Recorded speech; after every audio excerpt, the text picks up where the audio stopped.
Guys, I am going to bed soon, so I thought I would come in and say hi to you guys and hang out a little bit and answer some questions. What's up, Tommy? Yes, you are first, Tommy. Congratulations to you. Congratulations to you. I'm gonna give you guys time to come into the live stream, and while you do that, I'm gonna let the rest of the tribe know that we're live. Let me see here. All right, there we go. All right, so now I can tell a few people that we're doing our thing. Yeah, I was really curious to get a sense of what you guys think about the show Empire or Power. Do any of you watch Empire or Power? I'm gonna tell you the truth. I don't watch either one of them. But I don't know. I don't know. Let me see here. Yeah, I got some thoughts on Empire and Power. Okay, I see a lot of nopes. Well, you know what? You don't, you can admit it. I mean, don't let me shame you out of enjoying your TV or whatever it is you want to do. Okay, let me see here. Who watches it? Let's see. I see a lot of nopes. It was up, Tanya. How are you? Charles Johnson says me neither. Okay, Josh says I'm ready for Power tonight. It's about to be lit. Yeah, I heard that there's a controversy about who killed Ghost or something, or that there's a guy named Ghost that got killed or something. You know, I don't. I just assume maybe it's because I'm not, like I'm 48, not 28, right? That I'm not interested in that. I kind of feel like, kind of as, you know, a grown man, like I don't have time to sit and incessantly absorb TV all day. But it does not I'm not dissing people who do watch those shows. I have friends who watch a lot of those shows. I don't have no issue with it, but I'm just really curious about that, and I'm gonna tell you, what bothers me, the reason I have a hard time, like I have an allergic reaction whenever I try to sit down and watch shows. The last time I watched an episode of Empire, I swear to God, I'm not making this up, I was forced to watch half an episode of Empire, and I was actually in Botswana. I was in Botswana, which is on the southern tip of Africa, right next to South Africa, I believe. I got to look at the map. I'm bad with geography, but I was there. And they had Empire on TV, and I said, okay, well, since I gotta watch this, I'm being held captive. I might as well see what Lee Daniels has going on that's making people love this show. And I noticed that the cinematography is really good. I like that. I like the fact that it was so, you know, like it was eye catching. I can see where you could get caught up in that, but I never watched another episode again, and that was like 2014 when I watched that episode. I kid you not. And some of the things that go through my mind when I think about, you know, what's going on with some of the shows we watch, is a couple of things. And it's not even me being critical. I mean, when you're kind of woke, which I guess I'm sort of woke. I consider myself to be woke. I'm trying to be woker, but we don't know our blind spots. But as a person who's trying to be woke, and I notice and observe things and I put things in certain contexts. I'm not just a sheep. I'm not just doing stuff just to be doing it. Like I'm thinking about everything I do. I put our television consumption into a couple of categories. One is, black people watch too much motherfucking TV. That's just keeping it 100 with y'all. Has anybody else, give me a yes or no, if anybody has ever seen the Nielsen studies or any of the studies that show that black people literally consumes like way more entertainment than is healthy? Has anybody ever seen that? Has anybody ever seen like the studies that basically say black people watch so much goddamn TV that literally we are like totally hypnotized by that shit? Like the people who should be who should be the most aware of their programming, who should be most critical of what they're consuming, are the most likely to consume it, right? Like you're the one who really needs to like stay off the drugs, but you smoke the crack pipe more than anybody else, and I think that it's okay to mention that. I think you can mention that without being a bastard, without people hating you and getting mad at you or thinking that you're spoiling the party. But that's what I think about, and I think about my own life, and I think about the goals I have and the things that I want to do in my life. I've always been an ambitious person, even back when I played sports. When I played sports, I didn't just want to be on the team. I wanted to be the captain. I was the captain of the track team. I didn't want to just compete. I wanted to win. Like that was just who I was. I always wanted to be a winner in everything because that was just my DNA. I wasn't built to be no loser. I wasn't trying to be a loser. I wasn't trying to be mediocre or average. And as I became an adult and I wanted to win in the game of life, and I refused to bow to a white man, because white men make you second rate. They make you lower tier. I don't tolerate any of that. I don't tolerate inequality or anything. I probably would have been the slave who got killed or came close to it. I just realized I just ain't got time to sit around and suck in like all this fucking TV. Like there are people that are making money. 50 Cent's making money off Power. God bless him for that. You need to stop beefing with everybody. 50 Cent is, if there's ever anybody who needs therapy, it's that poor guy. That guy been beefing with everybody like a teenager. He was beefing with his own son. He beefs with everybody. And he's been beefing with people since like 2003. And then and in fact now I think he's beefing with Taraji P. Henson over Power versus Empire.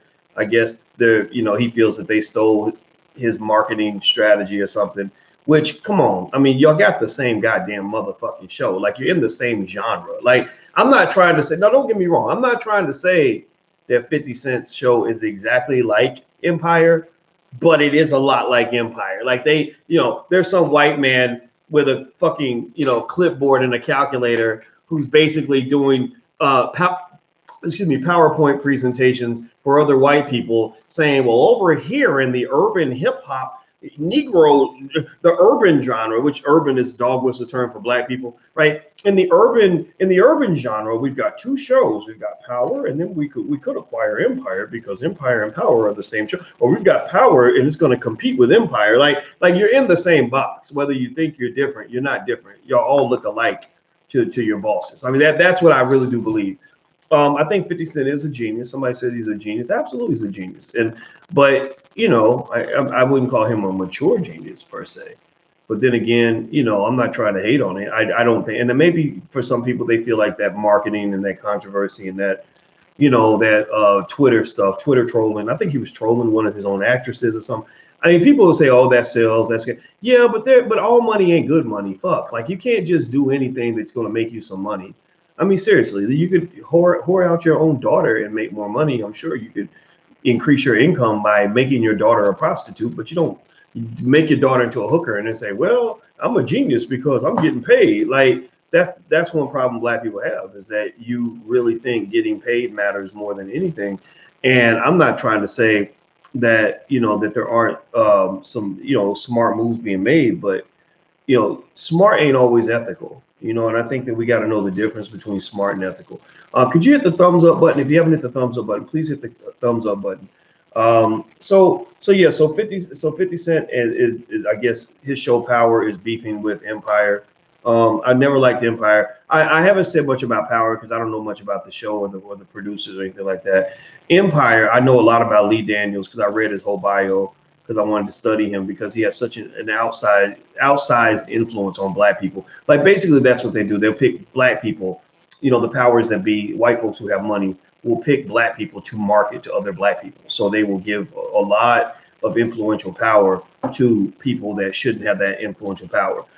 Lee Daniels is really a sick guy. I mean, if you really just read his bio, you want to feel bad for him until you realize how many people he destroys by being able to influence their thinking. So really what you say is like, okay, first get him off the stage and then get him the help that he needs, because he's not a healthy guy. I mean, his background is very disturbing, very traumatic.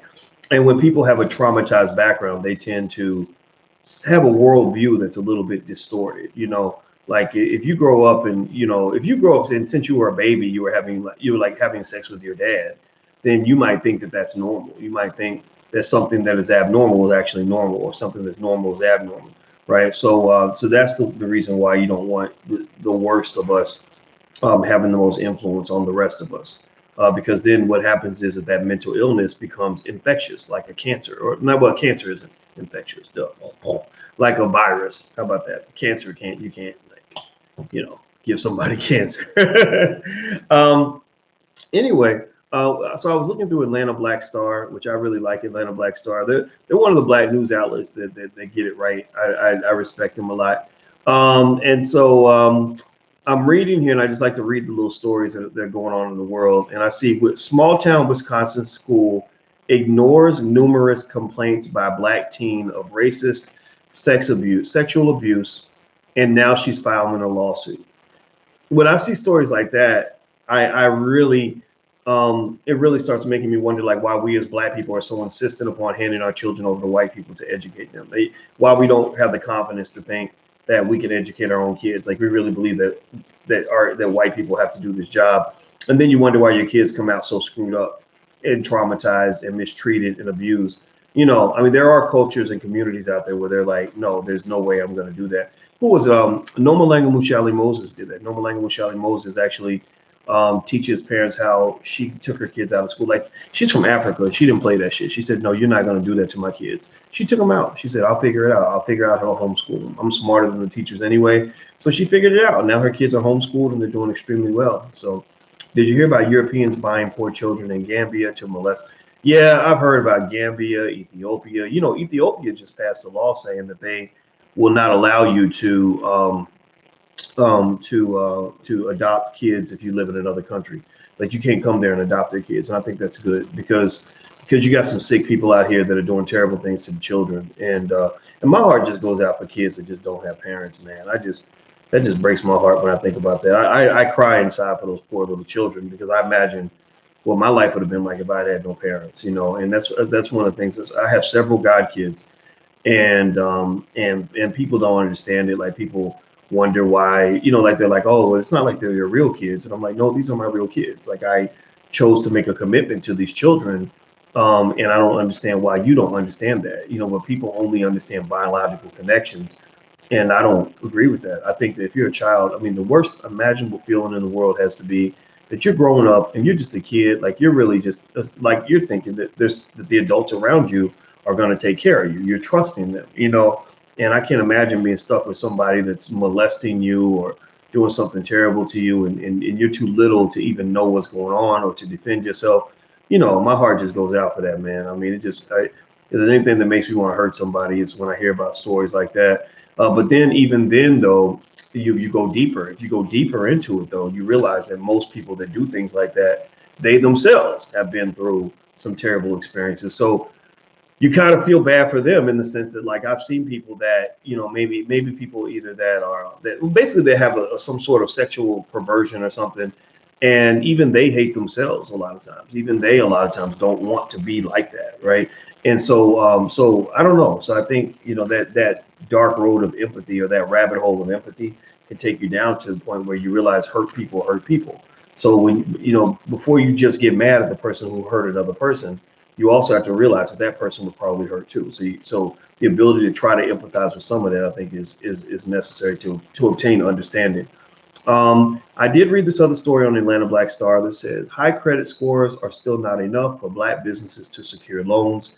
No surprise. I think that if you were to ask me what I would demand from politicians, I would demand from politicians that get my vote that they maybe create, I don't know, a $500 billion fund for Black businesses, like literally $500 billion that's just available for Black people to go and get business loans. That would be huge. That would make me vote for a politician if they could pull that off. That would be better, as good as reparations, because then all these Black people out here, they have good business ideas, can get their businesses going. Even people like us, like the Black Business School. Like, imagine if we had $10 million in the bank where we could just go and do everything we want to do right now. Like, that would just be amazing. Instead, you have to work with what you got. I mean, we don't have no budget. We've got a budget, but literally every time you're trying to do something, you end up being like, okay, we'd like to do it at this level, but we got to do it at this level for now. Maybe in 3 years we can do it later on. But I'm gonna just tell you straight up, I think Andrew Yang and all these people keep coming to me about Andrew Yang. Every time I do a podcast, people say, what do you think about Andrew Yang? I mean, he seems all right, but he's the best of the worst. How about that? I look at Andrew Yang as the best of the worst. All the Democrats represent the worst to me. They just do. I don't give a shit. Like, fuck Bernie Sanders, fuck Joe Biden, Elizabeth Warren. I would say fuck her, but I don't know enough about her, so I'm not gonna say that about her because she seems like she's trying. God bless her, but they're not working. I don't feel like they're working for me. There's nothing about them that makes me feel like, okay, that's the person who's trying to help me solve a problem. Now, when I look at like the Nation of Islam, and I see brothers like Nuri Muhammad and Minister Farrakhan and Wesley Muhammad and others, that's where I see true allies. That's when I see people who I'm like, okay, I can go build with that guy. Like those guys over there, they get it. They understand the same. You know, Vicky Dillard. Okay, Vicky gets it. You know, and I don't feel like I see real black people, you know, or real people in these political spaces. They just don't. They seem artificial. They try to get you excited about something that's not exciting at all. You know, they give you a, oh, hey, we're going to reduce the cost of, you know, of medical care by 1%. You know, like what? I don't care. Like I don't care. Like get out of here. You know, like it just doesn't do much for me anyway. Anyway, Dr. Boyce, can you, Vicky Dillard, Tariq Nasheed, Dr. Claude Anderson do a roundtable at some point? Dr. Anderson is not feeling that well, man. And I talked to him the other day. I'm gonna tell y'all something that I was debating as whether or not I would say anything, but I think it's worth saying. From what I understand, a lot of black celebrities are starting to get the Powernomics bug. You know, after he did that great interview on the Breakfast Club, Tiffany Haddish is one person whose name I heard in particular in terms of people that have embraced Powernomics principles, and I just think that's wonderful. And I just really think that you have a lot to be excited about.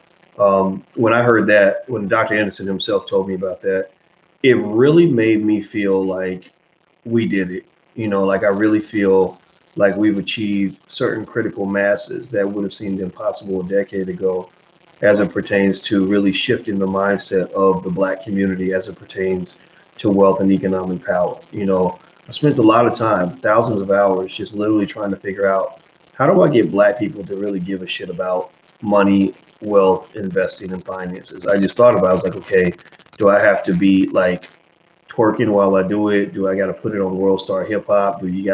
Does everything you say have to sound like a rap for black people to pay attention? Like, you know, there's a lot of juvenile thinking in our community that slows us down, that keeps us from moving forward. And the most popular people in the community tend to be, you know, rappers and athletes and stuff like that. And so I'm just a professor. Like, who gives a shit about that? Like, since when professors have more value than a rapper, right? You know, so some 18-year-old kid who can't even read, you know, could have more influence on the young people than a scholar who actually loves them, you know, who's going to teach them the things they need to know. It is a very tough uphill battle because we listen. I feel like sometimes we listen to all the wrong people, you know, and so it was a tough fight, you know, it was a tough battle. And I spent a lot of my own money, you know, pushing these ideas. I spent a lot of time soul searching and meditating on it to figure out what the right solutions are. I literally would meditate on it and just process it because I felt like God was going to open windows and doors. I figured that the solutions would come to me. And I said, if I dedicate my whole life to this and I dedicate all my time and energy to this and all my thinking to this, something good is going to happen. Some crack in the foundation is going to occur. So the reason I connected very well with Dr. Claude Anderson is because he's the same way. If you talk to Dr. Claude Anderson, you know, like by himself, Dr. Claude Anderson is talking about black people. Like even when nobody's watching, even if there's no cameras on, it's not a speech. He's talking about black people and solving problems for black people. And I identify with that because I was like, okay, this is something that I appreciate, you know, because you know, you don't have a lot of politicians that are doing that, you know. So I think that we just have a lot to be excited about. I think this was a hell of a decade, man. Like I was reflecting, 2020 came up and I was like, so what was my life like 10 years ago versus today? And I realized that 10 years ago, it was very hard to talk about economics. Like nobody wanted to hear any of that. It was also very difficult to talk about justice issues. Like, you know, the Trayvon Martin case actually turned the corner on a lot of that. Trayvon Martin, Eric Garner, rest their soul, you know, I shade all of them, all the Mike Brown, you know, all the shootings. My sister, the sister that got killed by the cops down in Texas, you know what I'm talking about. What was her name? Bland, Sandra Bland. Sandra Bland, God bless her. You know, and Sandra Bland actually was a follower. I didn't know she was a follower on this channel. Somebody told me that. She lived a couple of cities like Naperville or something. Like not far from us. Yeah, Sandra Bland. And then it was like she had shared like some of my videos and stuff on her page. So I really felt a connection to her. Yeah. So, you know, it's like all these incidents, Khalif Browder, all of them, you know, all these incidents, I think, opened up, just this great Pandora's box of blacktivism. That's a good word, blacktivism. Be a blacktivist. But yeah. So I kind of feel like this was a great decade. And so if we can get through this next decade healthy and sane and without any hiccups, like and at the same pace, if the next decade moves along in the same sort of way that this last decade did in terms of what we've been doing on a daily basis, I mean, I just can't imagine how amazing things are going to be for the Black community by 2030. Like I think we're making rapid fire progress, and I think technology is a big part of that. Like when you think about what we're doing now, where we're all continuing the work of Marcus Garvey and Malcolm X and all that, we have so many tools they did not have. So it's much easier for me to do what Marcus Garvey did because I can reach a million people every week very easily. And whereas back then it was really difficult. So, which makes him a much greater man than I am. But at the same time, it's like a great opportunity for us as Black people. Anyway, so let me see. I was reading news stories and just kind of going through what we're talking about.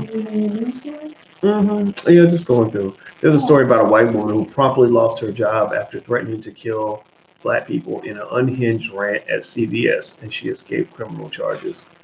I think we got to stop stop overreacting to what white people say. I really do. I mean, just who cares what white people say? Literally, what matters is what you think about yourself.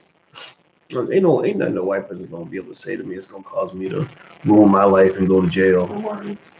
They're just words. Like, that's white supremacist. To me, it's white supremacy when a white person, you can say a lot of stuff to a white guy, he's gonna ignore you. If you can say you dirty crack or whatever, he's not gonna like lose his job or get arrested because he's trying to punch you out, right? But when they say something to us, we'll throw everything down and ruin our whole life.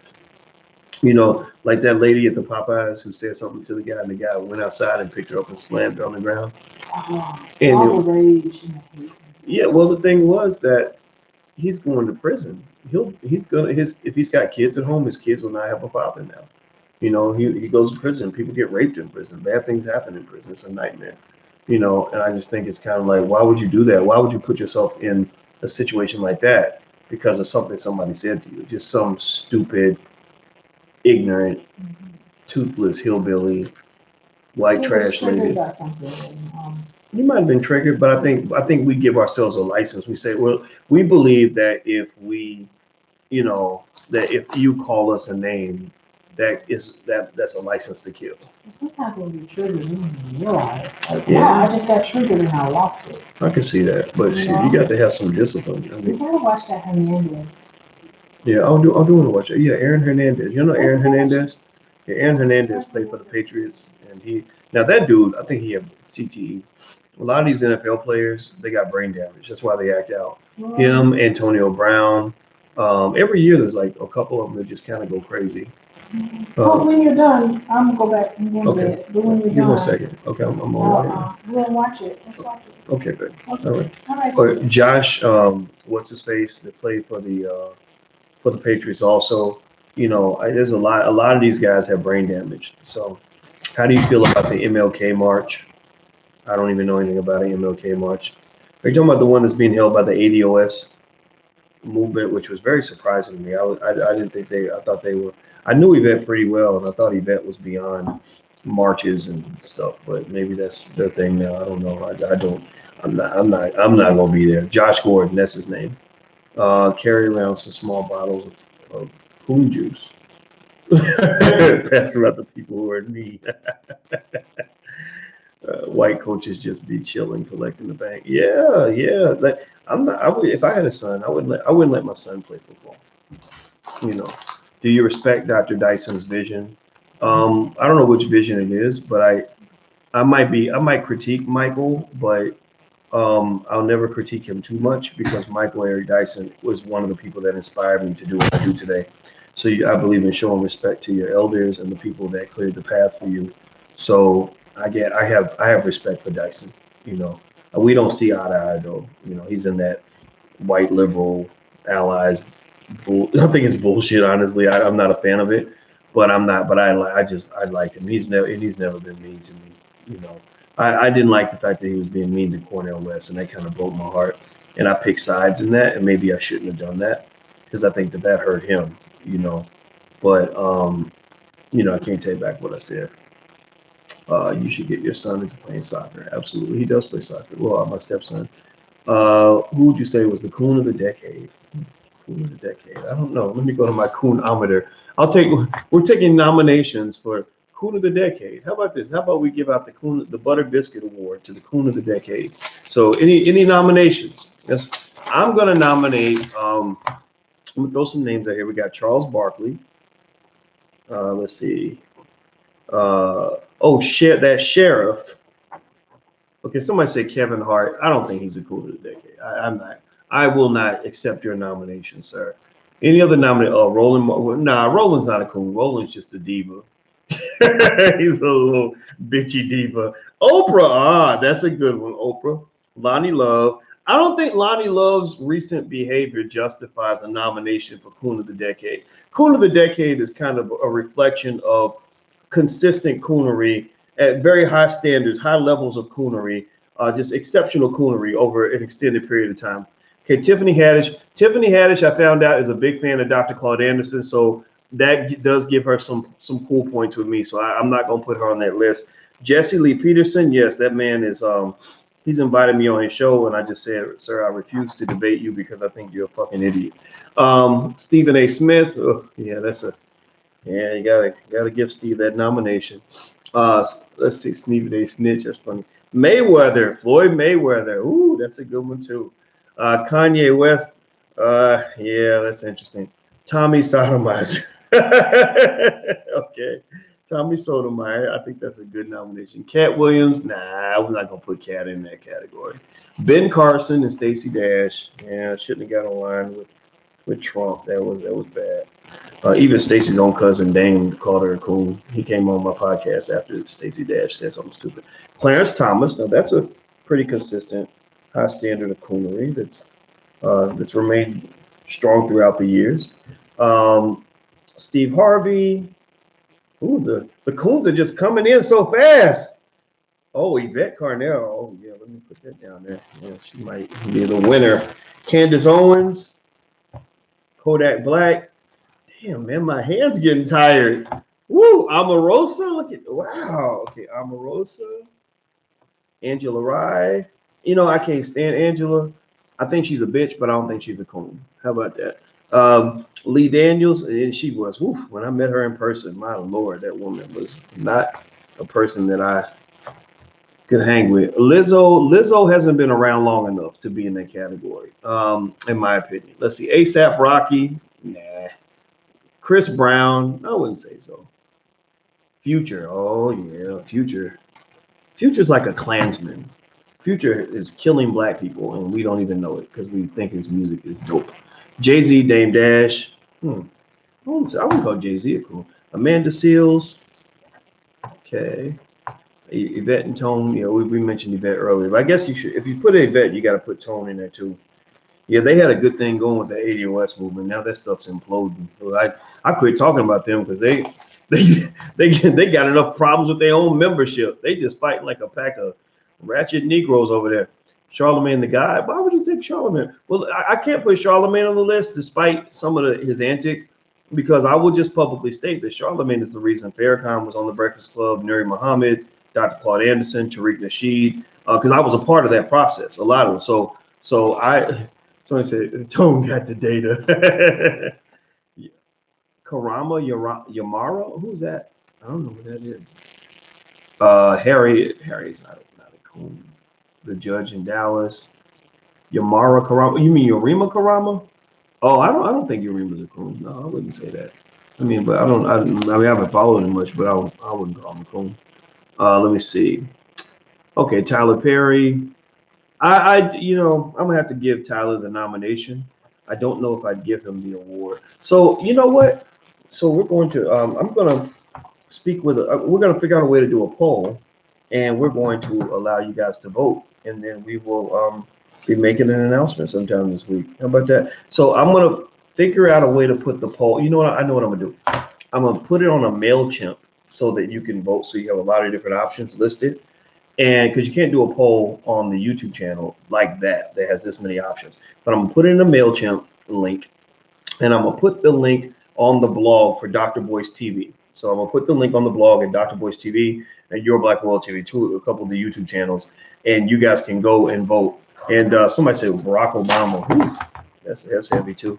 And so I'm thinking, well, the hard part about voting on the coon of the decade is that with it being such a prestigious award, there's so many strong nominations. I mean, my gosh, we got Charles Barkley, we got that sheriff, Sheriff, what's his face, the one that was on Fox News, Oprah, Jesse Lee Peterson, Stephen A. Smith, Floyd Mayweather, Kanye West, Tommy Sotomayor, Ben Carson, Stacey Dash, Clarence Thomas, Steve Harvey, Yvette and Tone, Candace Owens, Omarosa, Lee Daniels, Future. Somebody said Jay-Z. I'm gonna go ahead and take Jay-Z off the list. I'm gonna make an executive decision. I don't think he deserves to be. He might deserve a nomination. He's a controversial nomination, but he certainly wouldn't win. Amanda Seales, Tyler Perry, and Barack Obama. So those are our nominations, ma'am. So we must get you vote for Tyler Perry. Yeah. So Tyler Perry is the winner that she picks. So I'm going to, by tomorrow, I will put up a poll and let you guys vote on the coon of the decade, and then I'll make the announcement this week on the podcast on who the winner is. It's very exciting, like the Oscars for niggers, I guess. Anyway, I'm gonna go, guys. You have a good night. Oh, Diamond is Silk. Damn, that's a good one too.